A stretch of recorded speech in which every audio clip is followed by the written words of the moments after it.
aparecendo para vocês aí. Agora sim. Ué? Ok, então sejam todos bem-vindos. Eu sou Angie Ninho e hoje eu estarei mediando a mesa 4, intitulada Reflexão sobre a Arte em Circuito, desse primeiro encontro de artes visuais da Unicamp.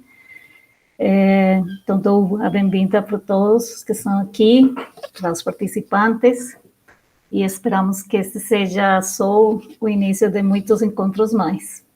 Então, vou explicar como vai ser a dinâmica.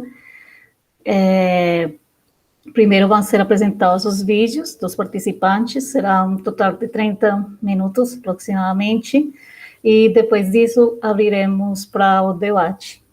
Aí as perguntas vocês podem fazer pelo chat, e no final a gente vai ler elas e podemos entablar a conversa. E se alguém quiser também abrir a câmera, é possível no final. E outra coisa é que não se esqueçam de preencher a lista de presença, que ela vai estar ali no chat. E, bom, acho que é isso. Então, vamos dar início à mesa Reflexão sobre Arte em Circuito, com a participação em ordem alfabética de, me desculpa se eu não falo certo os nomes, Alaine Hubner Freitas, Caroline, ou Caroline, Heldes Oliveira, Mila Maues Pelúcio Pisignaco, e me desculpa se não falei certo, mas vamos então começar com a Carol, que vai me ajudar com a apresentação dos vídeos. Então vamos dar o início com o primeiro vídeo, que é intitulado O Mural do Pavilhão de Autoridades no Aeroporto de Congonhas, entre o público e o privado, com a participação de Alaine.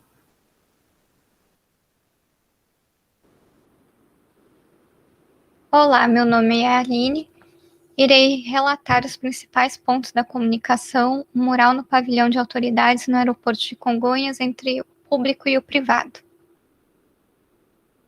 O aeroporto de Congonhas, inaugurado no dia 12 de abril de 1936, com apenas uma pista, começou a funcionar em 1934, devido às constantes enchentes que levaram o campo de Marte a permanecer fechado em torno de 4 meses.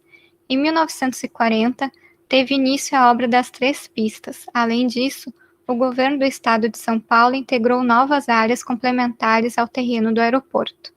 Nesse mesmo ano, surgiu o primeiro terminal dos passageiros e rapidamente Congonhas foi se transformando em um dos principais aeroportos do país.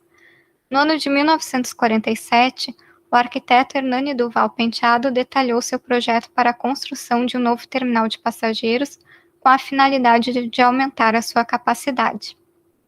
Assim, antes da conclusão do novo terminal de passageiros, foi inaugurado em 1954 um espaço anexo ao aeroporto denominado Pavilhão de Recepção do Aeroporto de São Paulo, também conhecido como Pavilhão de Autoridades, construído com a finalidade de embarque e desembarque de governantes e demais autoridades. Foi inaugurado em 26 de janeiro de 1954 pelo presidente da República Getúlio Vargas, o governador do estado, professor Lucas Nogueira Garcês, o secretário da Aviação e Obras Públicas, o professor Nilo Andrade Amaral, e o diretor da diretoria do aeroporto, o engenheiro Frederico Abranches Brotero.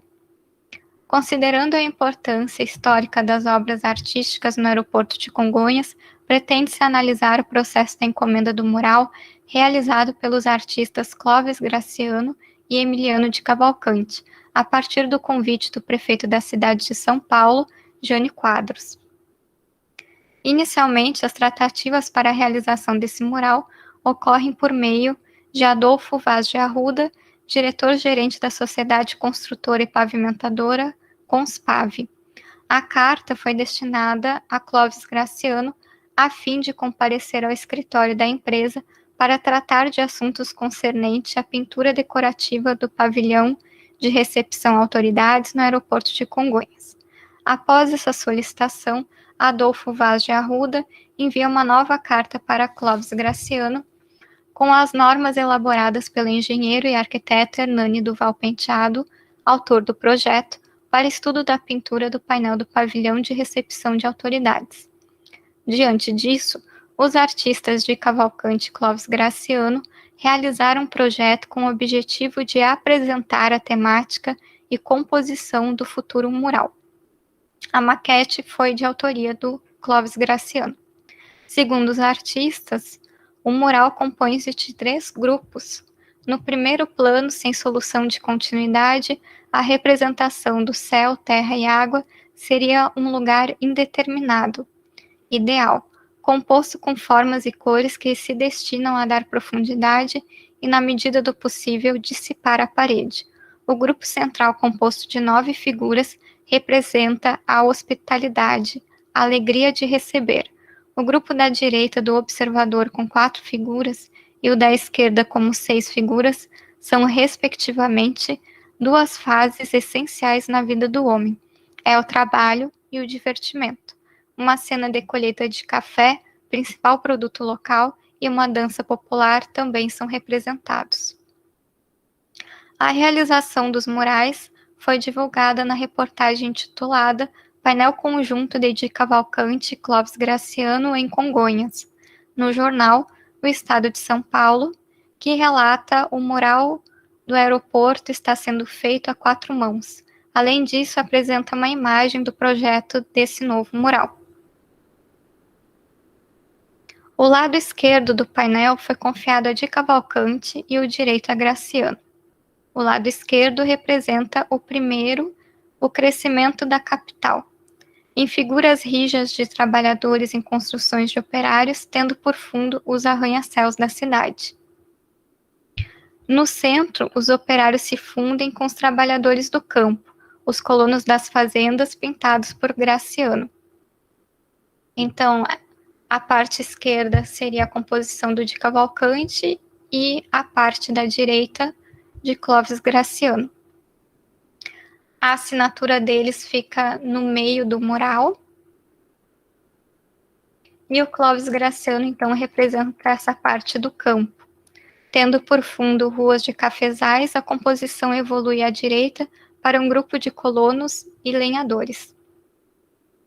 Fica assim, num extremo, as estruturas de cimento armado e de aço da área já ocupada pela cidade e no outro as florestas que o progresso derruba. A unidade do painel é obtida através de certa identidade de tratamento das figuras a que chegaram ambos os pintores, mantendo, contudo, cada um o seu próprio estilo pessoal. Todavia, algumas alterações ocorreram no projeto durante o seu processo de realização. A ideia inicial apresentada na carta-contrato sofreu algumas modificações, que podem ser vistas por meio de comparações da imagem do projeto inicial com os registros fotográficos do mural após a finalização do trabalho. Na composição, pode-se acrescentar ou subtrair alguns elementos, que foi isso que aconteceu. Nesse contexto da realização dos murais, uma outra reportagem está na revista Visão, intitulada Junto 2 Bigs, de Cavalcante e Clóvis Graciano pintam um mural. Descreve parte do processo da realização do mural e relata as dificuldades encontradas na pintura brasileira. De acordo com as declarações dos 2 artistas, o impulso à pintura de murais e painéis combinado como sistema de trabalho em equipe poderá fazer com que a pintura no Brasil se liberte de 2 de seus maiores pesadelos: a falta de contato com o grande público, que praticamente a desconhece, e o segundo, a falta de oportunidade para os artistas plásticos que no mural, complemento da arquitetura, terão grandes possibilidades. Diante disso, fica claro as preocupações dos artistas sobre o público que a arte brasileira está atingindo, seguido da reflexão sobre a inserção da pintura mural no mercado de trabalho. Desse modo, o mural passa a ser visto como uma oportunidade de trabalho para os artistas plásticos, ao ser considerado uma extensão e complemento da arquitetura. Dessa forma, ao retomar a discussão sobre os temas dos murais realizados no Brasil por artistas modernos, pode-se perceber a intenção, neste caso do governo estadual, de ressaltar o desenvolvimento econômico de São Paulo por meio da representação do homem trabalhador que visa o progresso da sua cidade, tanto na zona rural quanto na zona urbana. Ainda a partir das correspondências trocadas no processo de tratativa sobre o mural, é possível verificar que essa pintura mural foi pensada durante o projeto arquitetônico do pavilhão de autoridades. Contudo, a ideia que prevalece sobre o uso do mural como parte decorativa da edificação fica explícita ao observarmos a recente fotografia do pavilhão de autoridades, em que os tons do revestimento externo dos mobiliários combinam perfeitamente com os tons do mural. Ou seja, a ideia de um mural ser visto como parte que integra a decoração do ambiente ainda é aceita. No entanto, questiona-se: o governo realmente investiria verbas para realizar murais em edifícios públicos com a mera finalidade decorativa? Por fim, a partir desse estudo, foi possível refletir sobre a idealização que os artistas Clóvis Graciano e Di Cavalcanti tinham ao entender um mural como uma arte voltada para o povo. Neste caso, diante do difícil acesso à população, o mural fica restrito a uma classe de pessoas, ou seja, perde o objetivo de ser uma arte democrática. Obrigada. Muito obrigada pela apresentação, Alaine. É bastante. Lembrando, se vocês têm algum comentário, alguma questão, podem escrever no chat, que a gente, ao final das conversas, dos vídeos, a gente vai falando. Bom, seguimos com o segundo vídeo, intitulado A Geração 80 na coleção Dulce e João Carlos de Figueiredo Ferraz, a atuação do colecionador no contexto artístico de Caroline Heldes Oliveira. Carol, ok, está indo.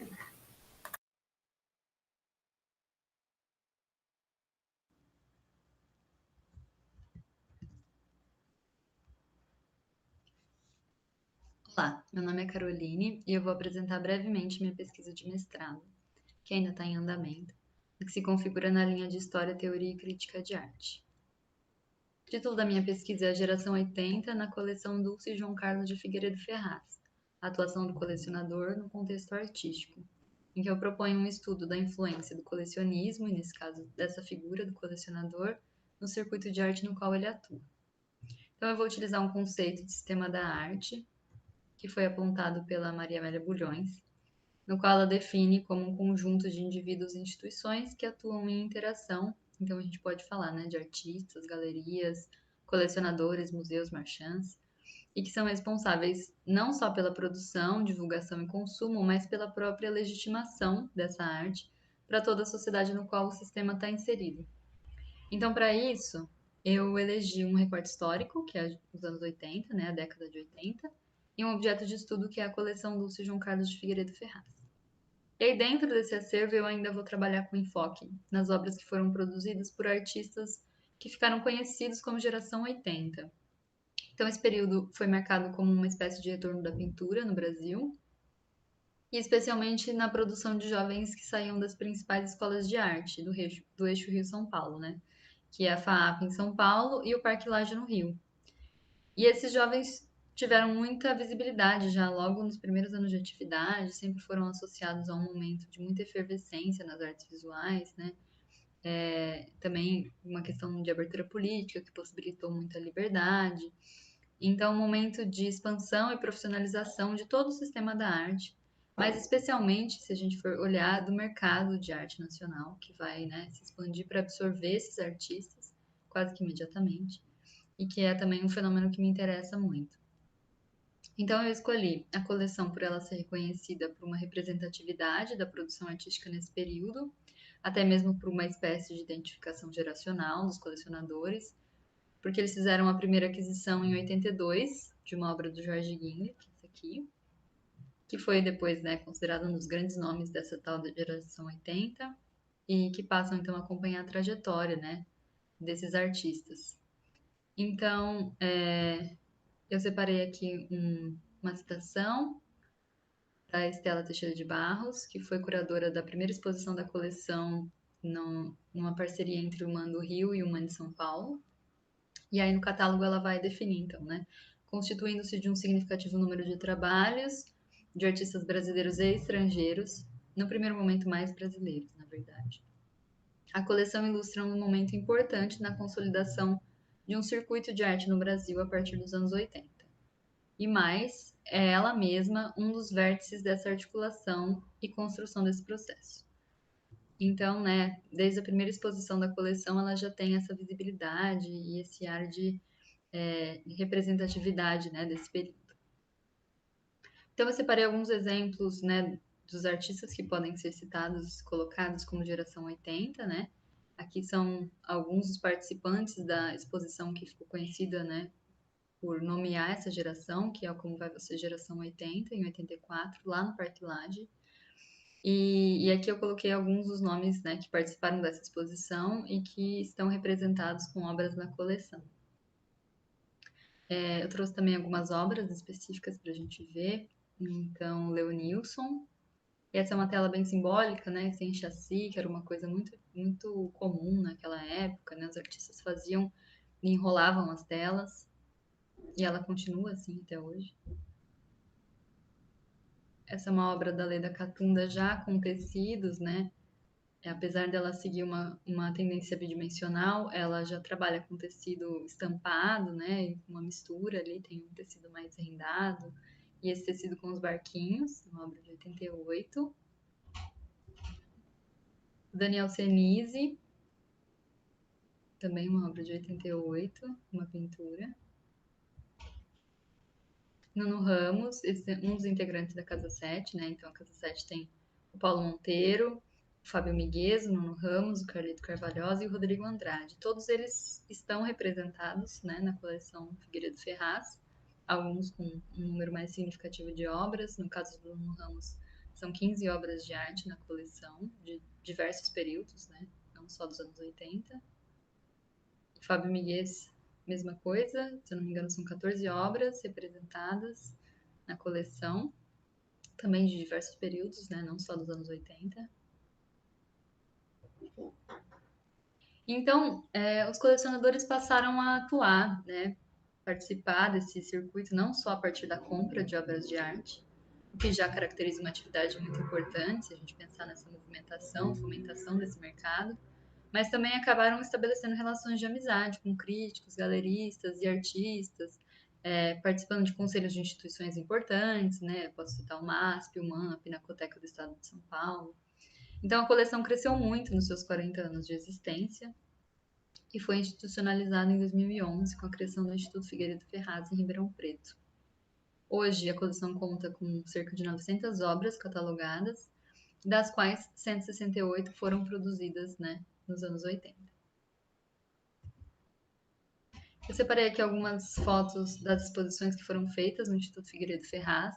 Desde o primeiro ano, o Instituto organiza exposições do acervo, que são concebidas por curadores importantes convidados pelo colecionador. Então, a gente tem o Aguinaldo Farias, tem o Cauê Alves. Essa do Aguinaldo Farias foi a primeira exposição. Essa do Cauê Alves, então aqui a gente já consegue notar, né, a presença dessa geração 80, a gente tem a moto do Romagnolo, pinturas do Fábio Miguez, do Rodrigo Andrade, do José Roberto Aguilar e do Jorge Guingue, logo nessa primeira sala. Essa Espírito de Cada Época é uma curadoria da Regiane Cintrão e que também tem essa primeira sala já dedicada aos anos 80, né, uma reflexão sobre essa produção.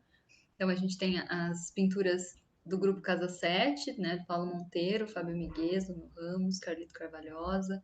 Tem essa escultura do Ângelo Venosa, que também é um dos nomes conhecidos da geração 80.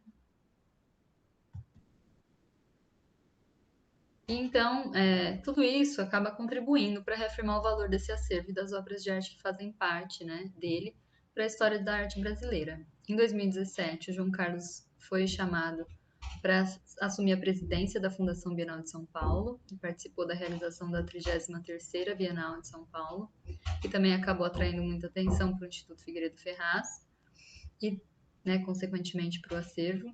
E aí, em 2019, então, a convite do João Carlos de Figueiredo Ferraz, o Rafael Vogt Maia Rosa filho do artista Dulce Maia Rosa, vai conceber, então, essa exposição chamada Abertura 1980, que é uma espécie de homenagem, né, ao início da coleção. Então, a gente pode ver aqui algumas das obras que eu mostrei, junta com obras de artistas que nos anos 80 já eram mais consolidados, mas que acaba criando um diálogo entre elas, né, meio que estabelecendo essa geração 80 numa linha da história da arte brasileira. Então, de forma bem resumida, assim, eu parti da análise das obras produzidas na década de 80, que integram a coleção, também para construir uma noção da abrangência do acervo em relação à produção artística do período. E eu também vou fazer uma série de entrevistas com artistas, galeristas e com os próprios colecionadores. Mais adiante, eu vou analisar também obras desses artistas que se destacaram, né, sob essa nomenclatura da geração 80 e que foram produzidas ao longo dos 40 anos de coleção, né? Então, esse acompanhamento que existiu dos colecionadores desses artistas que surgiram nos anos 80. E aí tem diversos momentos dessa produção representadas no acervo. Então, tudo isso é uma busca, né? Uma procura em compreender como que se estabeleceram as relações, né, entre os colecionadores e outros agentes do mercado e do sistema da arte, sejam elas estritamente mercadológicas ou pessoais, de amizade mesmo, e como elas podem ter tido influência nas escolhas do casal para a formação da coleção e até para a consolidação e validação desses artistas que ainda eram muito jovens nesse primeiro período. Então, assim, eu pretendo, né, contribuir para uma compreensão de como a figura de um colecionador e do colecionismo pode influenciar na produção artística e no mercado, especialmente considerando as condições específicas do sistema da arte nacional. Então é isso. Muito obrigada. Obrigada, Caroline. Desculpa eu falar seu nome errado. Espero que o próximo não fale errado. Mas aí, para terminar os vídeos, seguimos com a Mila Maués Pelúcio Piscinaco. E o trabalho é Álbuns de Gravura Popular, impressões exclusivas em Vila de Caruaru.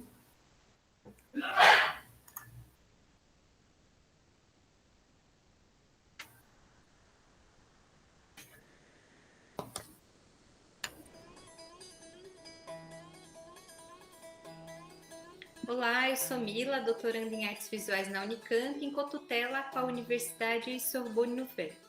Hoje eu vou compartilhar algumas reflexões sobre o processo de emancipação da chamada gravura popular das capas dos folhetos de cordel, lançando luz sobre os álbuns de xilogravura publicados pela Guariba Editora de Arte na década de 70. As manifestações de interesse da cultura hegemônica pela xilogravura, dita e vista popular, começaram em torno de 1960, quando intelectuais brasileiros e brasileiras se depararam com as ilustrações dos folhetos de cordel em itinerâncias missionárias e passaram a promovê-la fora do seu universo cultural. Ignorando a existência de outros tipos de gravura nas capas dessas brochuras que eram vendidas nas feiras, como as aclamadas incogravuras dos folhetos editados por João Martins de Ataíde, esses agentes instituíram uma relação indissociável entre os termos cordel e xilogravura e consolidaram essa última como uma categoria privilegiada da arte popular brasileira. É nesse período que artistas e pesquisadores começaram a coletar matrizes xilográficas, expropriando um material que estava em pleno uso nas tipografias de quintal, e encomendar séries para serem impressas no formato álbum. Essa iniciativa tinha por finalidade dar aos gravadores a possibilidade de se manterem em atividade e se inserirem no mercado de arte em meio à morte anunciada da literatura de cordel, que vinha sendo pronunciada desde a consolidação dessa manifestação por folcloristas, regionalistas, modernistas e outros tantos istas. Mas, em 60, esse mau presságio tinha alguma razão de ser, porque, de fato, o circuito editorial desse gênero passava por um declínio vertiginoso após viver seu auge em meados do século XX. A recolha dos tacos e o fomento à produção xilográfica se deu sob uma perspectiva salvacionista e foi encabeçada, sobretudo, por pesquisadores da Universidade Federal do Ceará. Em Pernambuco, houveram agentes fundamentais nesse processo de dissociação das gravuras dos folhetos e de produção de álbuns, como Giuseppe Baccaro, o famoso Ariano Suassuna, Evandro Rabelo, Liedo Maranhão, Roberto Benjamin e Carlos Ranulfo. Cada uma dessas figuras guarda histórias particulares e bastante interessantes para a gente entender o processo de criação dessa categoria artística, mas dentro desse recorte temático, destaco ainda aqui brevemente a atuação do Carlos Ranulfo, que foi um marchand de arte no Recife, proprietário da primeira galeria profissional do estado de Pernambuco, que na década de 70 passou a comercializar, produzir e em grande escala xilogravuras propaladas populares no formato álbum. J. Borges, 10 gravuras, foi o primeiro álbum encomendado pelo galerista em 73. Impresso em papel especial, com tiragens limitadas, esse álbum prenuncia a criação da Guariba Editora de Arte, através da qual o Ranulfo publicou na sequência Os Bichos, do Dila de Caruaru, e 12 Gravadores do Nordeste, composto por produções de artistas cearenses e pernambucanos.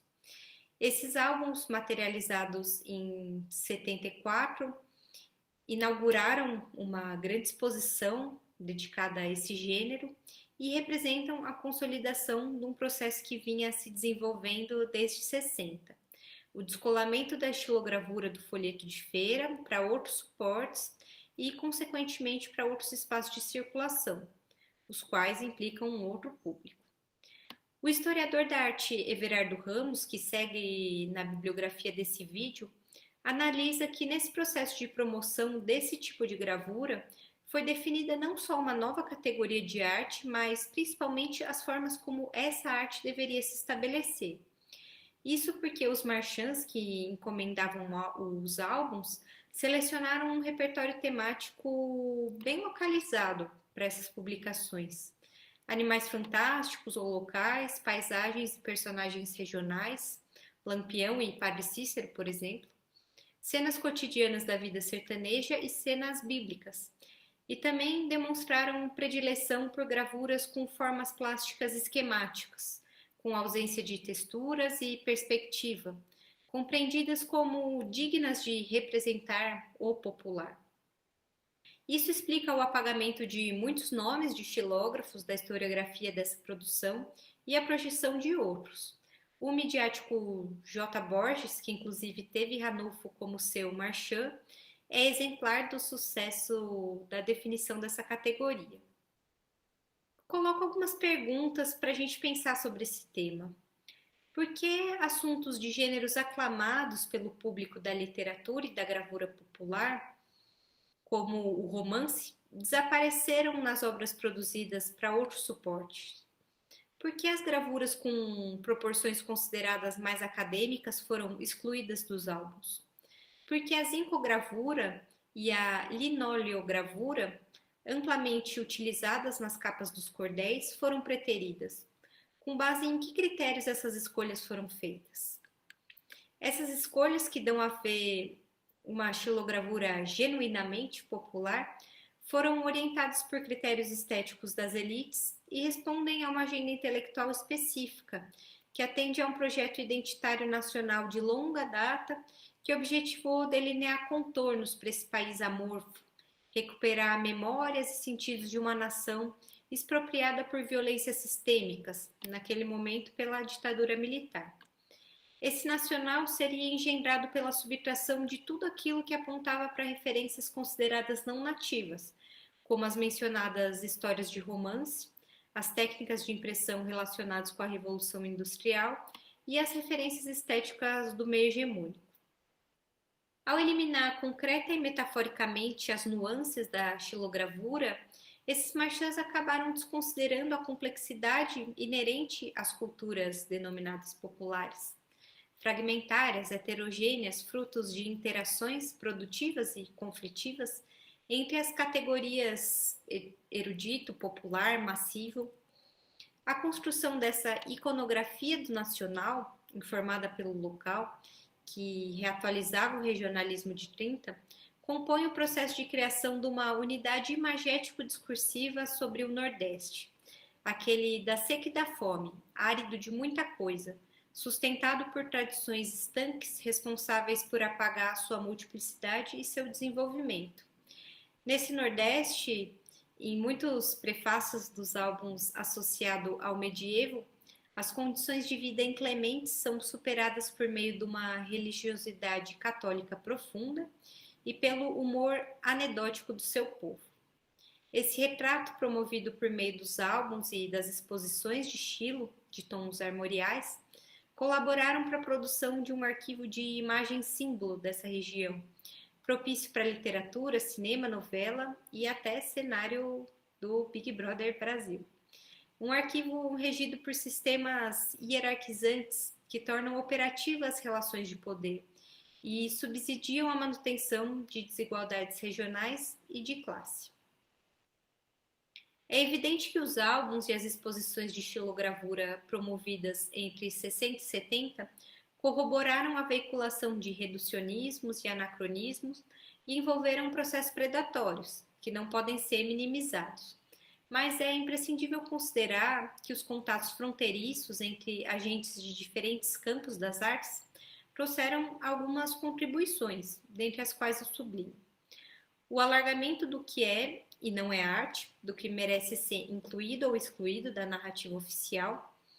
E sob essa ótica é possível considerar que os álbuns incluíram no repertório visual referências dissonantes daquelas tidas durante muito tempo como as verdadeiras e até mesmo as únicas dignas de serem aprendidas e respeitadas. Também é preciso considerar que, a partir da visibilização da xilogravura desenvolvida em Pernambuco e no Ceará, foram estabelecidas uma série de estratégias de fomento e salvaguarda desse bem cultural, que criaram condições para que alguns dos detentores desse saber fizessem da criação artística uma profissão. Como sabemos, ainda é um privilégio para poucos. Nesse ponto, vale lembrar que o registro de alguns xilogravuristas como patrimônio vivo é fruto desse processo histórico. Por fim, com essa breve explanação sobre os álbuns de xilogravura, representados aqui pela atuação da Guariba, almejei mostrar que as artes e as ciências foram estruturantes na construção de determinados discursos sobre xilogravura, cordel, nordeste e cultura popular, assim como passaram a ser fundamentais na reposição desse imaginário e na concepção de outras enunciações. Agradeço pela escuta e espero poder trocar ideias com a comunidade de pesquisadoras e pesquisadores do Instituto de Artes da Unicamp.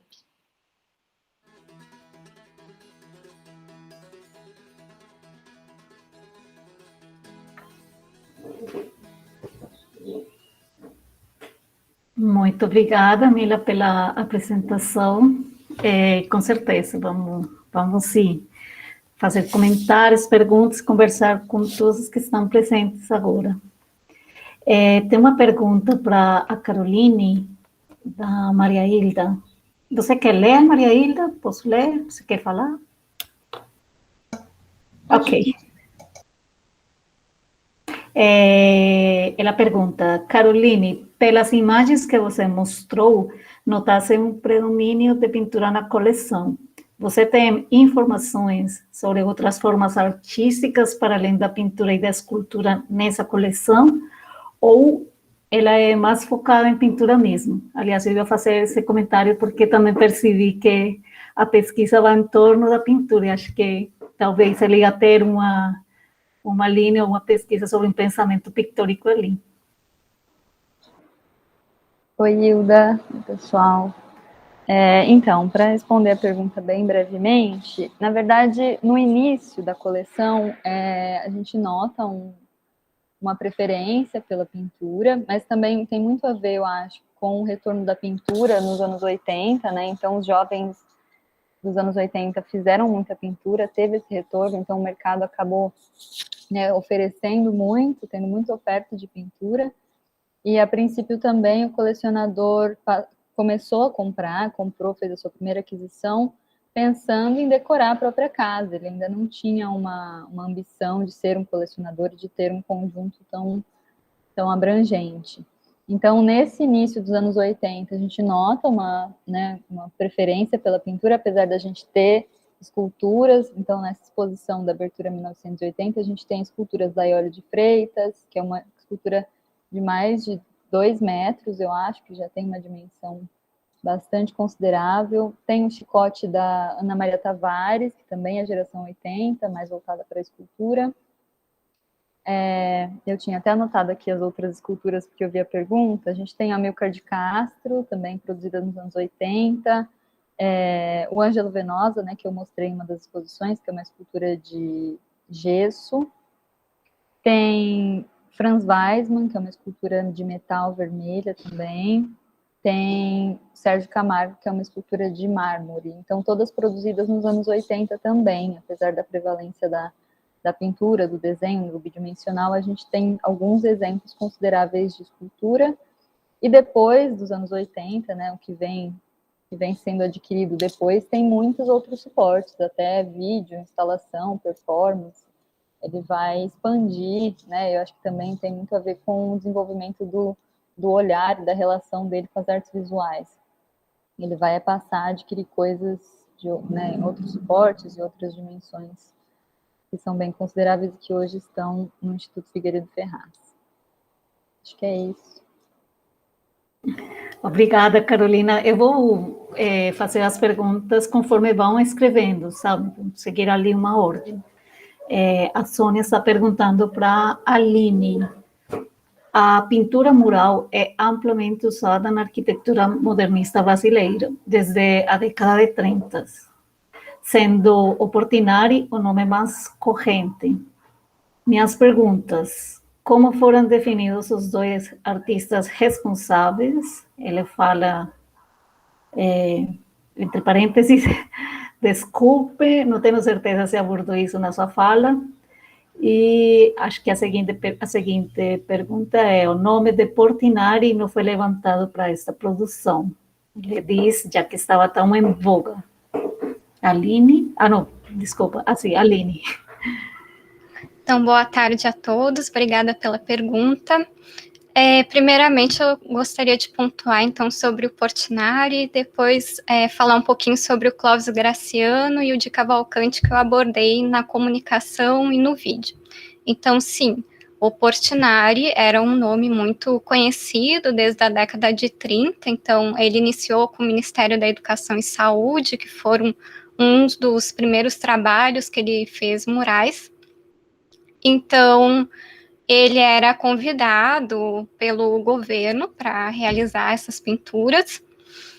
E já na década de 50, que esse mural que eu falei sobre o pavilhão de autoridades do aeroporto de Congonhas, já é nesse tempo, né, nessa década de 50. Então, o Clóvis Graciano, ele recém tinha voltado da Europa, e lá ele frequentou muitos museus. Então, ele viu pinturas de inúmeros artistas e iniciou, quando ele voltou para o Brasil, a arte mural, iniciou com a pintura mural. Então, ele, nesse período, na década de 50, ele já era convidado para realizar murais em alguns espaços públicos e também privados. Era muito recorrente os murais no interior das edificações, nos halls das edificações, também no interior das casas, de apartamentos, de pessoas que gostariam de ter uma pintura, também em fábricas, empresas privadas, particulares. E quando convidaram ele, então, para realizar esse mural no aeroporto de Congonhas, foi por conta também da amizade que o Clóvis Graciano tinha com Jânio Quadros, que na época era prefeito de São Paulo. Então, nesse período, o aeroporto de Congonhas pertenceu ao Estado até 1981 e, posteriormente, pertenceu ao governo federal. Até hoje, pertence ao governo federal. Então, esse convite, ele foi feito também pelo diretor do aeroporto de Congonhas, junto com o arquiteto, e chegaram nos nomes tanto do Clóvis Graciano do de Cavalcante, eles eram amigos, Na época já haviam trabalhado juntos, tinham um ateliê no mesmo prédio, então eles já haviam feito parceria juntos, inclusive no aeroporto de Congonhas, que o Di Cavalcanti ele realizou painéis, então no aeroporto também, alguns foram danificados, outros como figuras e animais, que tem até reprodução no catálogo de Cavalcanti Muralista, uma recente exposição feita no Instituto Tomiotaki, com o curador Ivo Mesquita, então tem essa reprodução da imagem desse projeto, e eles foram convidados, então, para realizar esse mural no aeroporto de Congonhas. Então, claro que a gente pode pensar, sim, o Portinari já estava basicamente mais para o fim da carreira dele, que já era 53, não era tão no início assim, mas alguns outros artistas brasileiros, como esses, também estavam realizando murais, não foram tão, assim, não tiveram uma aceitação tão grande na parte crítica, então, obviamente, a gente vai pensar no Portinari, tem muitos materiais publicados sobre ele, tem muitos catálogos, livros, pesquisas acadêmicas, o que não aconteceu tanto com Clóvis Graciano, que a gente pode perceber que ele, nos catálogos que tem de exposições, que não são tantos assim, e também não tem uma crítica muito ampla sobre isso, sobre os murais. Então, em alguns catálogos, são relatados que existem em torno de 120 murais dele, porém, em uma versão que tem de um levantamento que ele mesmo fez, em um arquivo particular que eu encontrei, estão catalogados nesse levantamento inicial feito pelo artista, 84 murais. Né? Então, são esses que eu realmente consegui alguma informação. E o Di Cavalcanti também, por mais que ele seja muito mais reconhecido no sentido assim da crítica do que é publicado, talvez mais do que Clóvis Graciano, essa produção sobre os murais também está sendo pensada recentemente, então a gente vê nessa exposição que eu já citei, que está acontecendo ainda, e tem poucos estudos ainda documentais sobre esses murais que ele já realizou. Então, assim, foi pensado mais no nome tanto do Clóvis Graciano e no Di Cavalcanti por esse laço afetivo mesmo de amizade do Jânio Quadros. Então, ele, segundo relatos do filho do Clóvis Graciano, ele frequentava a casa do Graciano, conhecia a família dele, ia para a casa de praia, então eles tinham um laço afetivo muito forte. Acho que era isso. Obrigada, Aline, pelas suas respostas, pelo seu trabalho também, parabéns. Oi, Sônia, você quer falar? Não? Bom, eu vou ler a seguinte pergunta da Sônia Leni Chamon, que é para Caroline.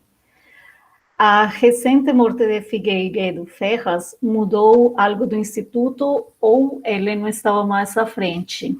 Ela perdeu o comecinho da fala e pede desculpa se você já conversou sobre. Obrigada pela pergunta, Sônia. Não, eu não tinha comentado sobre, a morte do João Carlos é muito recente, né, até para nós que trabalhamos com ele diretamente, tem sido ainda muito difícil de lidar com ela. Ele estava à frente, sim, do Instituto, né, eu até sempre vou me referir como o casal de colecionadores, né, porque carrega o nome do casal, mas o João sempre esteve à frente de todos os assuntos da coleção, inclusive na presidência do Instituto Figueiredo Ferraz.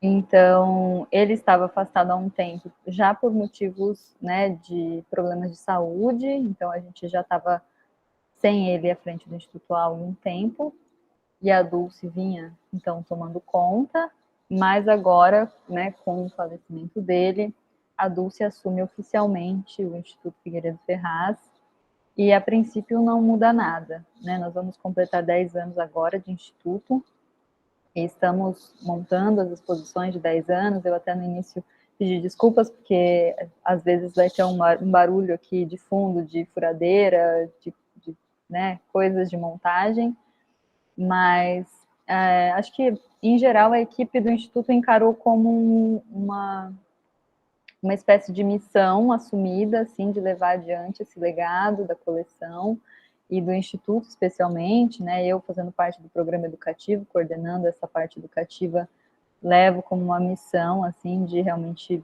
manter o Instituto atuante na região de Ribeirão Preto. Então, no nosso fazer diário, não muda nada, né? O que muda é só a falta do João mesmo, e talvez na continuidade de aquisições também fique um pouco mais devagar, porque afinal era ele quem escolhia as obras, que estava sempre em contato com, né, com as galerias, sempre adquirindo coisas novas.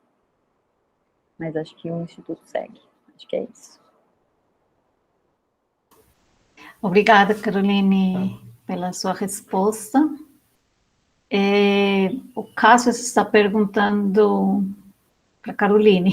No trabalho da Caroline, não sei se daria para comentar sobre o perfil, entre aspas, dos colecionadores da década de 80 com o momento atual. O circuito da arte vem sofrendo transformações, não só pela pandemia, mas como o advento da tecnologia, como o NFT, token fungível. Obrigada pela pergunta, Cássio. Acho que, na verdade, essa pergunta pode ser aberta para qualquer um que, né, queira contribuir, assim, né? Eu acho que a gente nota nos anos 80 o surgimento de um novo perfil de colecionadores, que são ainda jovens, né? São jovens empresários de diversas áreas, e depois a gente vai ver também como que essas coleções vão se desenvolver e muitas vezes vão ser institucionalizadas, né? A gente não tem só o Instituto Figueiredo Ferraz, a gente tem a Fábrica de Arte do Marcos Amaro, por exemplo, e até o próprio Inhotim. Então, a gente vê esse perfil, né, e eu acho que também tem, em relação a eles, uma certa ousadia de adquirir obras de dimensões um pouco mais ambiciosas, assim, né, e os novos formatos. Então, eu compreendo esse momento da década de 80 como formador mesmo desse novo perfil de colecionadores, de colecionismo no Brasil.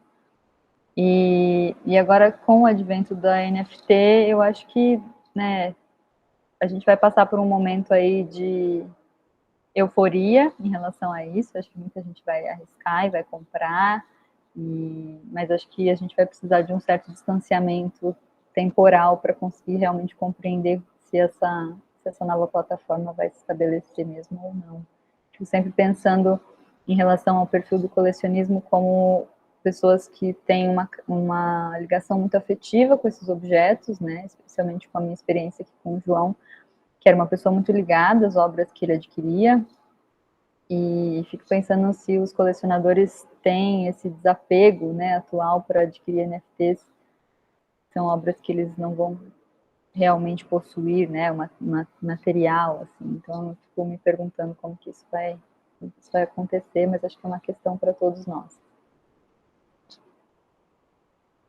Não sei se respondi. Sim, com certeza. Vou continuar aqui com umas perguntas e, se quiserem retomar comentários para o que conversou a Caroline, retomamos. A Carol quer perguntar? Oi, gente, tudo bem? Queria, assim, parabenizar pelas 3 falas, que eu adorei, foram incríveis. A Mila tá aí, tá, né? Tá me ouvindo, Mila? Minha pergunta é para a Mila. Tô sim. Não, queria falar que eu achei essa pesquisa incrível, gostei muito de te ouvir. Muito interessante isso que você traz, né? Quais foram os critérios para a escolha de quais estilogravuras iam entrar, né, nesses álbuns e seriam produzidas, e a gente pensa, né, como que esses colecionadores, essas pessoas que estavam comercializando também moldaram essas produções, né, que, enfim, que é muito comum em diversos casos, né? E aí você fala dessa figura do Carlos Ranulfo, que nos anos 70 começa a comercializar e produzir esses álbuns, etc. Eu ia te perguntar até quando ele continua fazendo isso, né? Começa nos 70 e até quando ele continua esse trabalho. Se tem outras figuras desse período também que você destaca, que foram muito importantes e estavam mais à frente dessa comercialização e produção. Se você já falou isso na sua fala e eu não peguei, desculpa. E também você ficou falando do J. Borges e tudo, eu fiquei pensando, hoje em dia é muito comum a gente ver nesses grandes sites, aplicativos e tal, de decoração, né, estilos do J. Borges e de outros artistas assim mais conhecidos, né, e todo mundo compra, em toda casa que você chega hoje em dia tem. Eu comecei a observar isso há alguns anos, e eu não sei se você sabe quando que isso começou, se já tem muito tempo e eu só percebi agora, ou porque hoje em dia todos esses aplicativos e sites têm, né, essas gravuras. Então, é isso. Obrigada. Imagina. Primeiro, agradecer a Carol pelas perguntas, aos colegas pelas apresentações, que foram muito legais mesmo. E, bom, deixa eu ver por onde eu começo. A primeira coisa que eu gostaria de assinalar para todo mundo é que eu fiz o vídeo com a minha imagem bastante presente, não foi por nenhuma ego trip, mas justamente pela possibilidade de colocar as imagens dos álbuns, porque esses álbuns eu visitei em acervos e não consegui ter eles digitalizados por conta da pandemia. Então, eu vi pessoalmente há alguns anos atrás, e quando comecei, né, o doutorado, estou ainda com essa dificuldade, inclusive, em consultar acervos e entrevistas, que é bastante fundamental para o meu trabalho. O Carlos Ranulfo, ele ainda é vivo, né? Ele está com mais de 90 anos, é uma figura que eu gostaria muito de entrevistar. Algumas figuras importantíssimas desse processo de colecionamento da xilogravura faleceram nos últimos anos, inclusive uma figura muito fundamental, que é um professor da Universidade Federal do Ceará, faleceu de Covid esse ano. Então, só para colocar um pouco o cenário que se coloca, né, que tô falando rindo da desgraça mesmo. Mas, em relação a quando o Carlos Ranulfo parou essa coleção, é uma coisa que eu gostaria muito de descobrir, né, houve aí nos anos 70, muito quem encabeçou um movimento, ele começa muito mais do que comercializando, começa um movimento expositivo muito forte, que é da Universidade Federal do Ceará. A xilogravura, ela vai se implementar, assim, nos folhetos com regularidade nos anos 60, e esses pesquisadores já começam a anunciar a morte disso, sendo que era um movimento super recente. Se usava xilogravura desde o início da história da literatura de cordel, né, que é do final do século XIX, início do XX, mas não estava muito longe de ser a imagem principal, né, mais utilizada. E aí a imagem vai começar a ser utilizada no Ceará, quando um grande tipógrafo da época, o José Bernardo da Silva, ele compra um acervo maravilhoso de um grande editor de cordel, né, que tinha falecido. Ele compra esse acervo e as incogravuras estão velhas. Então ele começa a usar xilo como uma solução. Ele que implementa assim de maneira sistemática no Ceará. E aí os pesquisadores da Universidade Federal do Ceará, que estavam abrindo um museu universitário, querem peças para o acervo e começam a encomendar xilogravuras e pegar as que estavam em uso na gráfica. Iam lá, o pessoal precisando de dinheiro nessa época, que foi um período muito complicado na história do cordel. Então, tudo que atravessa essa história da xilogravura é super complexo, assim, é um universo de questões, de atravessamentos. Mesmo o Mestre Nosa, que foi super publicizado, que faz uma xilogravura que a gente chamaria de absolutamente, assim, nesses critérios que eles elegeram, né, de rusticidade, digamos assim, o mestre Nós era escultor, ele foi quase obrigado a ser xilógrafo por esses pesquisadores, que insistiram muito para ele ficar. Ele fez uma gravura por encomenda uma vez, e houve uma insistência para ele seguir nessa carreira de xilógrafo, porque viram que a xilogravura ia pegar. Não, vai ser, ó, essa é a promessa da arte popular brasileira. Então, tiveram exposições na França, tem várias pretas, inclusive do J. Borges com o Ranulfo, que ele fez várias exposições, até não consegui achar nem o nome dessas exposições, então preciso falar com o Ranulfo, que está vivo, né? Então, eles tiveram umas pretas, ele queria exclusividade do Borges na década de 70, e o Borges se juntou com o Suassuna e foi para o mundo, porque o Suassuna que fez o Borges, quem conversar com ele tem o Suassuna e Deus no mesmo lugar, assim. Então, tem várias figuras, né, bem importantes nesse processo, dentre elas o Ariano Suassuna. E aí, sobre esse movimento recente, até, Carol, acho que é um assunto de pesquisa, né, para eu ir concluindo aqui minha enorme resposta. É um assunto de pesquisa, acho que muito atual, muito bacana, que é o surgimento de várias galerias. Eu tenho acompanhado como amadora, né, projeto, não como pesquisadora, mas como observadora. Não sei se vocês já ouviram falar, um cara que chama, ele tem um Instagram, Novos para Nós, e ele faz propaganda de um Jeep, tipo export, porque ele vai no Vale do Jequitinhonha comprar uns trabalhos e vender. Então, tem toda essa coisa do influencer também indo até essas comunidades. E aqui eu não estou trazendo nenhum juízo de valor, se é bom, se é ruim, até porque isso, agora na pandemia, tem um artista que não é xilógrafo, que é pintor, Gildásio Jardim.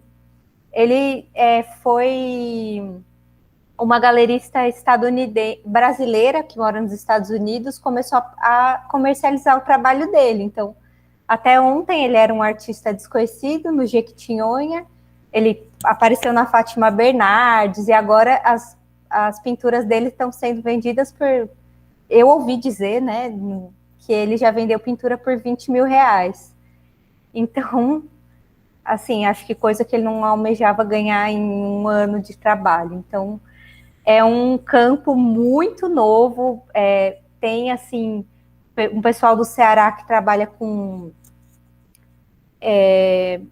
tipos de palha, e aí uma já foi considerada designer, então tem umas... Isso, nossa, tá borbulhando, assim, nesse período da pandemia, acho que ganhou mais força ainda, com a entrada do e-commerce e de mais galeristas atrás de artistas ditos populares. Mas vou finalizar aqui, senão eu sou capaz de ficar a tarde toda falando disso aí. Obrigada, Carol. Espero que tenha sido um pouquinho, assim, esclarecedor. Obrigada a você, Mila. Depois arrumaremos outros momentos também para conversar mais. Muito obrigada. Legal. Obrigada.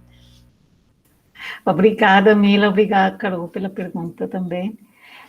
Alguém quer fazer comentários, mais perguntas? Não? Alguém quer escrever e eu leio? Posso? Alô? Pode. Oi? Oi, Rafael. Oi. Oi. Ih, pessoal, hoje tá ruim a internet, viu? Deixa eu tentar abrir a câmera aqui. Deixa eu ver se eu consigo. Vamos ver. Eu não sei o que é, os ventos de Poseidon aqui, o sinal da Vivo é horrível aqui perto de casa. Então, uma ventania brava hoje aqui também. Boa tarde.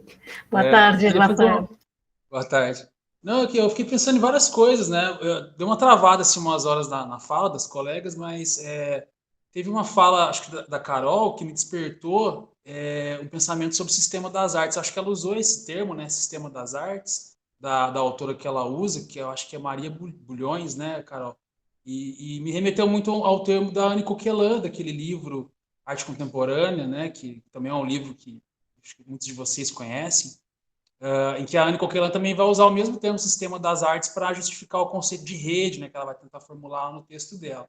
Mas eu fiquei pensando muito sobre uma questão histórica, assim, né, da viragem entre a sociedade de consumo, né, começando ali com a Guerra Fria, para a sociedade da comunicação, né, que a gente pode ter ali como marco histórico a queda do Muro de Berlim, né, ou seja, quando há a fusão entre o mundo capitalista e socialista, né. Com relação a circuito de obras de arte, uma coisa que me pega é que o que eu vejo, o que eu ouço falar muito hoje é que a galera fala que é bom que tenham exposições virtuais, galerias virtuais e essa comunicação e não a aquisição de obras, porque isso aumenta a concorrência e faz com que o preço das obras de arte diminua, né? Quando eu falo de preços de obra de arte, também me refiro às obras de arte como essas dos anos 80, de grandes coleções, com valor que são aqueles valores que nós vemos só nos leilões, né, da Sotheby's ou da Christie's, né? Enfim, a minha pergunta para você é se você acha que isso realmente cria uma condição positiva, né, de concorrência, de diminuição de preço, de facilitação para uma futura aquisição, né, porque o que é privilégio hoje é que se comunique, né, ou seja, muito do que se faz hoje é consumir arte por meio de simulacro, por meio de simulação de reproduções, ou se você acha que isso atrapalha, por exemplo, a aquisição de outros colecionadores, de fazer com que essas coleções já consagradas também comecem a andar, né, a se movimentar, e que outras novas coleções com essas mesmas obras também se formem, né? É um pouco dessa pergunta. E também eu fiquei pensando numa pergunta para a Aline, acho que é a Aline, né, a colega que falou primeiro. Aline? Né? Tá, desculpa, eu não sou bom com Sim, nome. sim, é a Aline. Então, é curioso, né, como que as duas principais figuras do modernismo brasileiro, que é a Tarsila e a Anitta, elas não receberam nenhuma encomenda do Estado, né, na era varguista, bicho. Até onde eu sei, pelo menos, né, isso que eu queria perguntar para a Aline, né, se há algum documento, alguma situação de encomenda do Estado para as principais artistas do movimento, né, da primeira etapa do modernismo brasileiro, que, na minha opinião, são a Tarsila e a Anitta, né, que foram deixadas completamente de lado ali a partir do final dos anos 30, né, com a ascensão do governo Vargas, e com esse monte de pintura aí na minha opinião, é uma apropriação muito, muito diferente, não é bem cubismo, né? Eu não sei, eu não acho que é bem cubismo o que o Portinari e o Cavalcanti faziam, até porque tem uma relação com a imagem que é diferente, né? O cubismo da primeira fase tinha uma relação quase científica, né? De proposição, de pensar a arte como uma linguagem, como uma proposição da linguagem. E o cubismo no Brasil tem uma coisa nacional, né? De tentar criar uma imagem do nacionalismo no Brasil, de um Brasil, né? Enfim, as duas perguntas que eu tinha para fazer. Eu não sei se eu me fiz compreensível, mas era isso. Obrigado. Quem quer responder primeiro? Aline, Caroline? Posso responder. Eu acho que eu entendi, né, a pergunta, não tenho certeza, mas obrigada, Rafael. Estou muito feliz com a quantidade de perguntas. Às vezes a gente pesquisa uma coisa tão específica, né, que a gente fica em dúvida se alguém vai se interessar.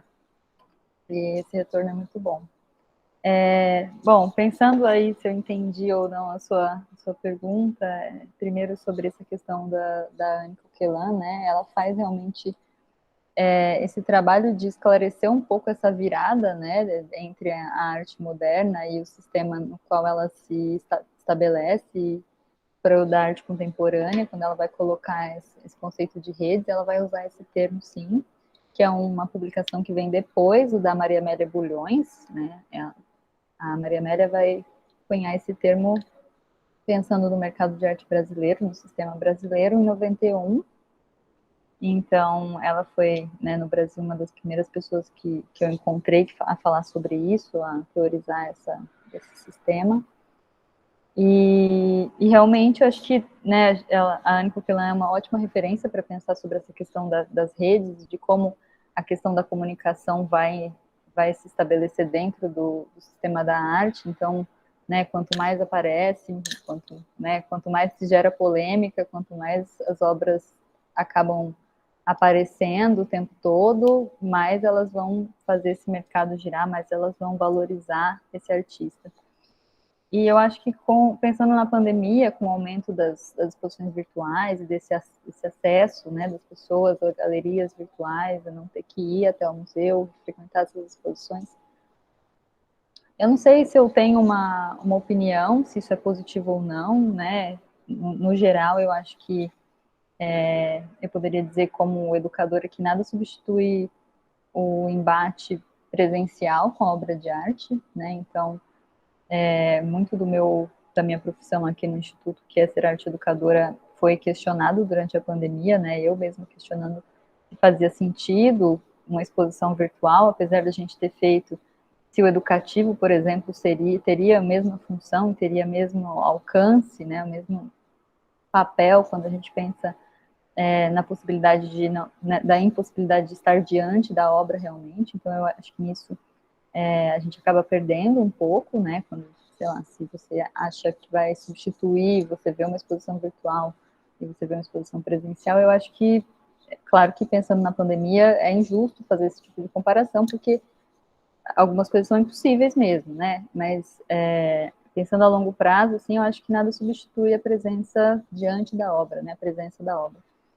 E pensando mercadologicamente, assim, eu não acho que isso diminua o preço, né, os valores no sentido, sei lá, se a gente pensar nos anos 80, né, eu acho que quanto mais divulgação, mais pessoas falando sobre eles, eu acho que a tendência é esses valores aumentarem ainda mais, né, estão em alta, estão falando sobre eles, e a gente está chegando aí nos 40 anos, que é um momento em que geralmente acontecem muitas revisões e os preços vão realmente aumentar, baseados em quem realmente se consolidou como artista, quem realmente foi importante, influente para as próximas gerações que vão se formando.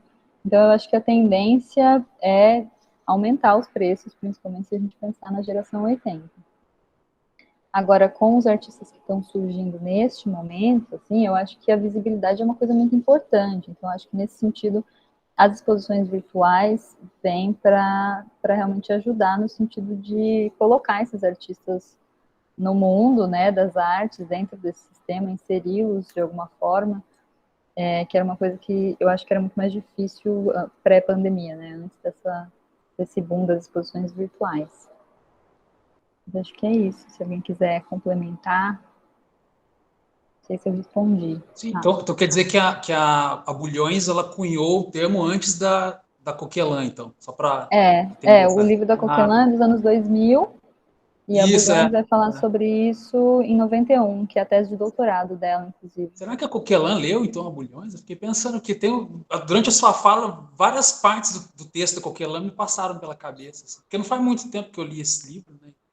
Esse é um livro, inclusive, que é da bibliografia da pós-graduação, né? Foi na primeira vez que eu prestei o exame aqui, que eu não passei, eu tinha esse livro, né? Que ia ter prova e tal, né? Aí eu li o livro por conta disso aí.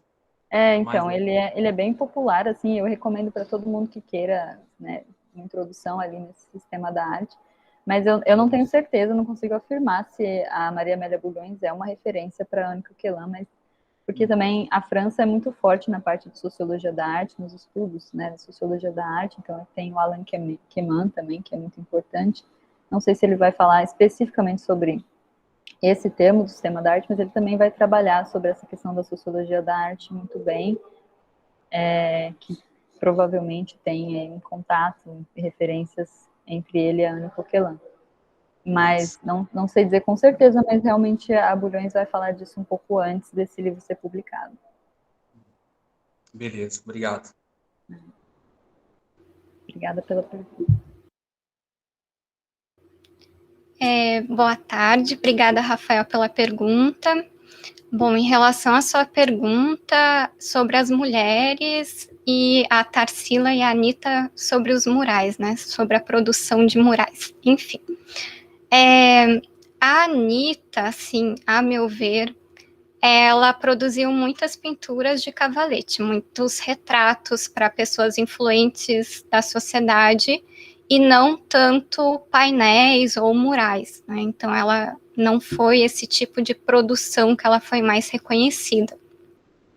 E a Tarsila, ela também não foi assim muito reconhecida, na verdade, O mural que eu conheço, na verdade, é um painel, porque é uma pintura sobre o suporte de madeira. Ela fez em 1954, em uma encomenda no 4º centenário de São Paulo. Então, também tem reportagens sobre esse painel que ela fez. A temática foi em 1954, foi uma encomenda, e a temática é Procissão, de Tarsila do Amaral. Também foi restaurado junto com outros painéis do Clóvis Graciano. Então, essa encomenda que eu saberia dizer no momento que a Tarsila realizou para o Estado, com a finalidade da comemoração do 4º centenário de São Paulo. Acho que era isso. Mas, no geral, assim, essas artistas tiveram uma produção conhecida com outras pinturas, retratos de menor dimensão. E onde que está o painel, Aline, da Tarsila? Eu não sabia, eu não conhecia essa obra dela, não. Ele foi restaurado, na verdade, ele foi descoberto também. Ele é pouco conhecido, então ele foi restaurado e teve uma exposição recentemente no Centro Cultural de São Paulo que apresentou esses painéis. Não sei se eu consigo a informação do ano. Mas ele está em São Paulo, então. Isso, Foi em 2019, a reportagem que eu tenho. Vou pesquisar também. Legal, obrigado. Obrigada. Obrigado, pessoal. Obrigados a todos. São 4h50, então acho que a gente, infelizmente, tem que dar por terminado. A Hilda, a sua mão, vamos lá. Hilda?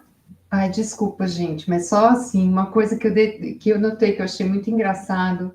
Achei curioso o trechinho que a Aline citou do jornal de Cavalcante e o Clóvis, Clóvis, né? Graciano, eles pedem visibilidade, Isso. Vocês viram? Eu achei muito curioso, dentro de tudo isso que a gente conversou, né, que eles estivessem pedindo visibilidade. Só para fechar, assim, deixar como uma coisa no ar, assim, que foi o que a gente conversou, né? Tipo, não tá fácil para ninguém, não é fácil nem para o de Cavalcante, né? Imagina para todas essas camadas que a gente tem, sobre as quais a gente conversou aqui, né? Mas é isso. Sim, com certeza. Bom, então a gente dá por hoje encerrada a mesa. Eu queria primeiramente agradecer a todos pela presença, agradecer aos participantes da mesa, foi muito interessante, muito enriquecedor conhecer as pesquisas, né? Agradecer a toda a equipe do evento, porque a gente fez um esforço grande, né? Nos reunimos e conseguimos fazer esses encontros que vão ajudar e nos motivar para continuar com a pesquisa, né? Não desistir. Bom, todo mundo está falando que é agradecido, parabéns para todas as pessoas das mesas.